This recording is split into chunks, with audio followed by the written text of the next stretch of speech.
All right, so you've brought us an incredible deep dive today. Excerpts from this book, New W, The Light of Battle, Yeah. Eisenhower, D-Day, and the Birth of the American Superpower. Yeah.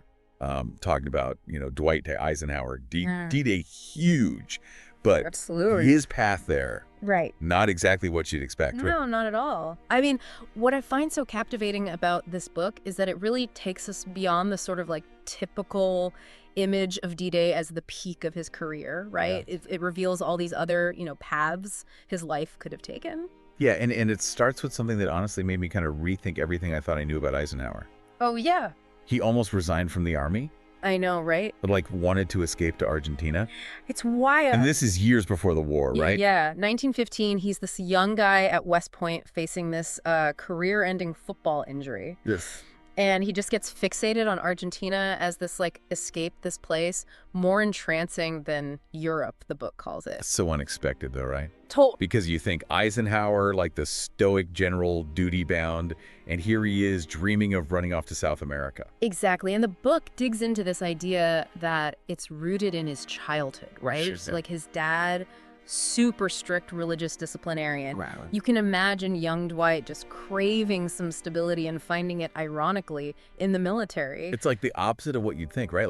He Yeah. wants simple, but ends up dedicating himself to this incredibly complex world. Totally. It adds this whole other dimension to the soldier first image, Absolutely. And that whole idea of a simpler life that kind of comes back during his time at West Point. Yeah.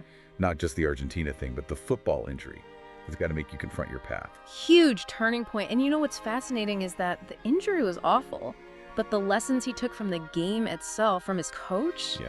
those became central to his leadership later on. Really? This coach, Ernest Graves, he wrote the Lineman's Bible, literally.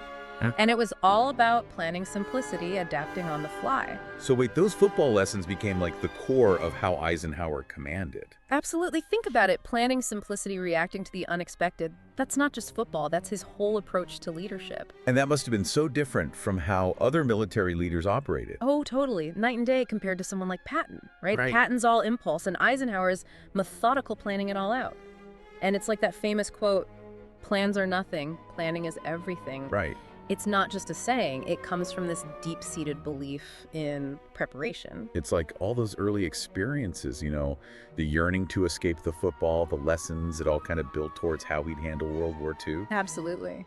And speaking of monumental challenges, the book gets into the shadow of Gallipoli, Oh, yeah. this World War I campaign that really seemed to hang over the planning of D-Day. The book does not hold back. It paints this vivid picture of the Gallipoli massacre. Yeah. Thousands of Allied soldiers slaughtered on the beaches. It's horrifying.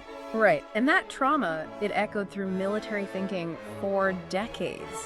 Had a huge impact on how they approached D-Day.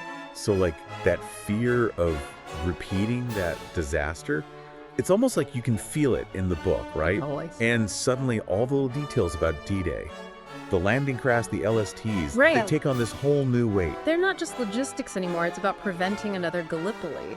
Exactly. And what's interesting is the book even mentions these British Beetle barges. Beetle barges. Yeah, early versions of those LSTs built after Gallipoli specifically to evacuate troops with fewer casualties. Wow, so it's technology born out of this awful tragedy. Exactly. And it wasn't just the military side, right?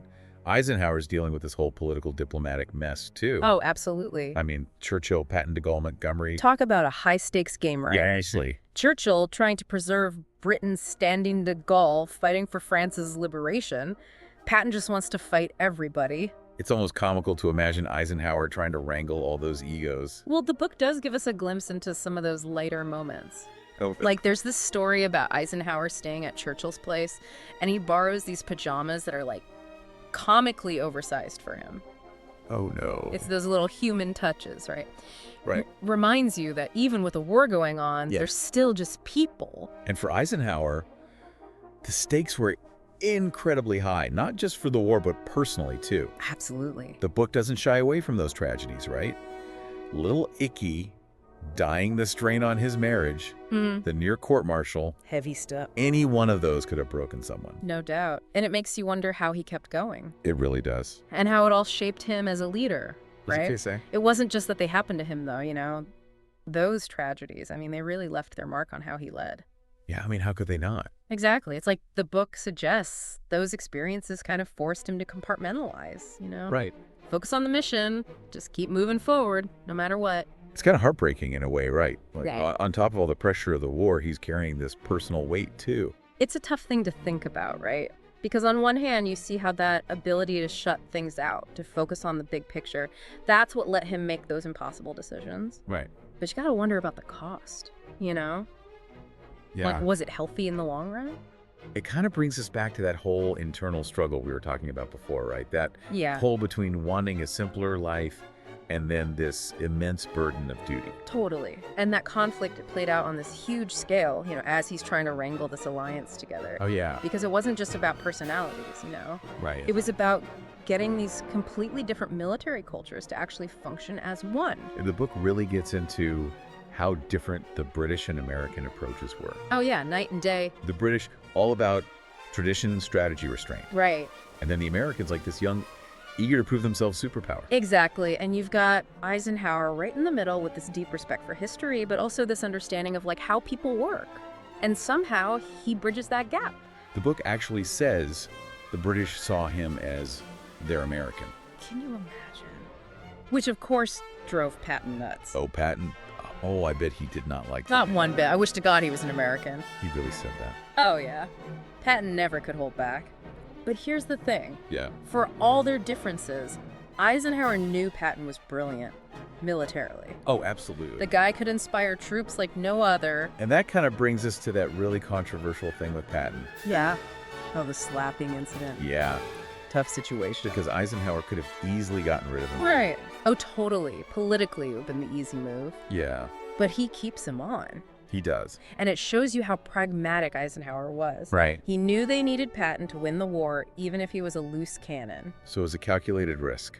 Absolutely, a gamble that paid off big time. It did, because even with all his flaws, Patton was key to the Allied victory. No doubt about it. And it's Yeah. not just on the battlefield, right? Eisenhower's thinking strategically on a whole other level, logistics, making sure everything runs smoothly. The book goes into so much detail about the D-Day logistics, it's mind-boggling. It's crazy, right? The landing craft, the LSTs, the artificial harbors, those mulberries. The scale of it all is just unbelievable. It had never been done before, and it needed someone who was meticulous about the details. Which Eisenhower was right, like back to those early days when he was pushing for the development of landing craft. Exactly. Everyone else is like, what's the big deal? And he sees it the absolute necessity of it. It's like those seemingly small things made all the difference. Totally. He knew it wasn't just about having the best weapons, it was about having the right stuff in the right place at the right time. And this attention to detail wasn't just about moving equipment, it was about people too. Oh, Specifically integrating black soldiers into the army.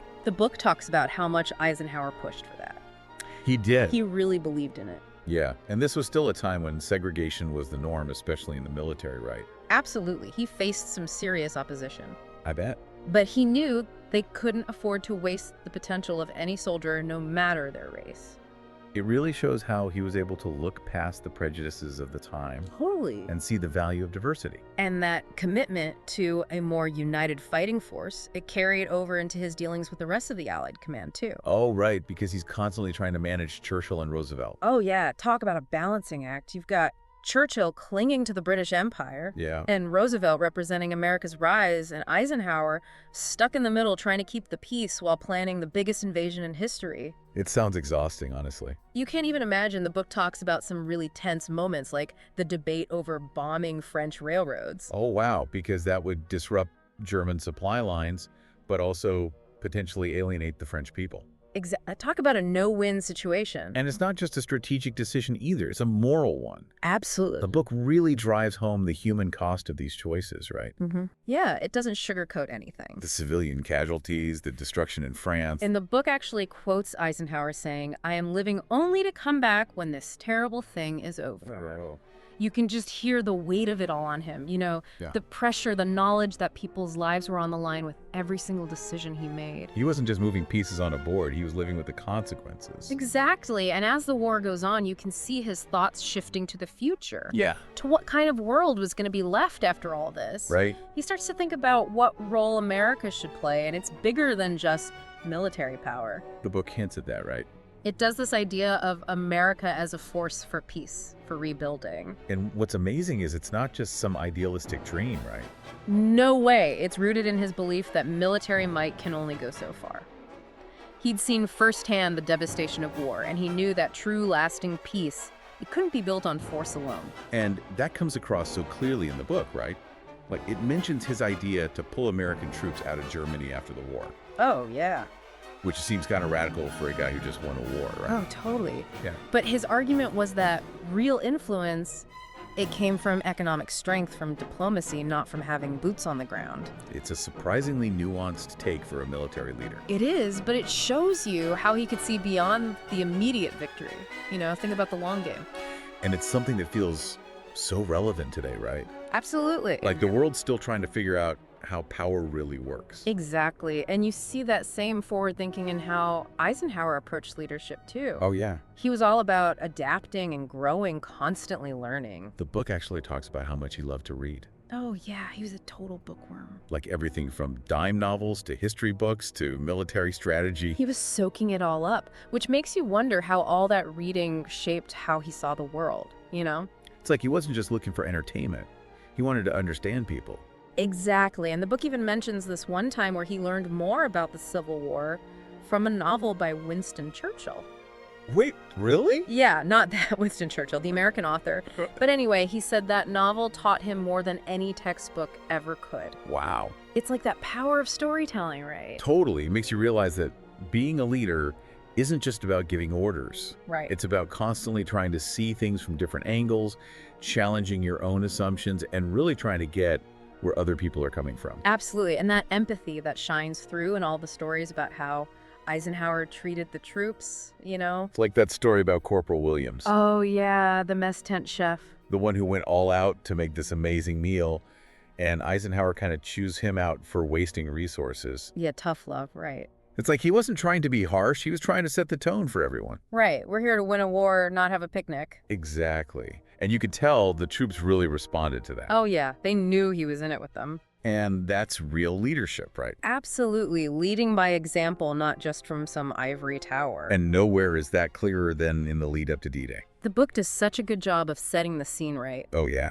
Eisenhower, the night before the invasion, he's visiting the troops, writing letters, agonizing over the weather reports. Because if the weather's bad, the whole thing's off. Exactly. The weight of that decision, the fate of millions resting on his shoulders. I can't even imagine. Just picture it, him alone in his tent, staring at those maps every minute, ticking by. It's like the culmination of everything, right? Everything. Years of planning, diplomacy, personal sacrifice, it all comes down to this moment. And he gives the order, let's go. 2 words that changed the world.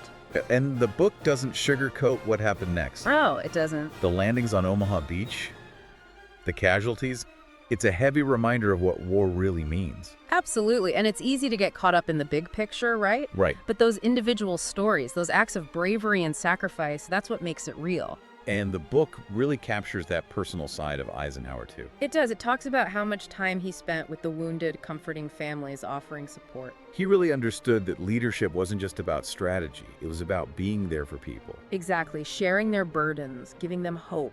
The powerful reminder that true leadership, it goes way beyond just having power. Totally. It's about compassion, empathy, a willingness to stand with the people you lead no matter what. Wow, this deep dive has been incredible. We've learned so much more than just the facts about Eisenhower. Right. It's like we've gotten to know the man himself a little bit, Absolutely. The good and the bad, the triumphs and the struggles. And there's so many lessons in his story for all of us. No doubt about it. Eisenhower's journey, it's a testament to the power of the human spirit. Absolutely. The ability to overcome obstacles, to find unity in the midst of chaos, to never give up on a better future. And that's something worth remembering. It really is. Well, thank you so much for taking this deep dive with us. It's been a privilege to explore this part of history with you. The pleasure was all mine. And for everyone listening, we encourage you to keep digging into this fascinating period in history. Uncover your own insights, ask questions, and share what you find with us online. Until next time.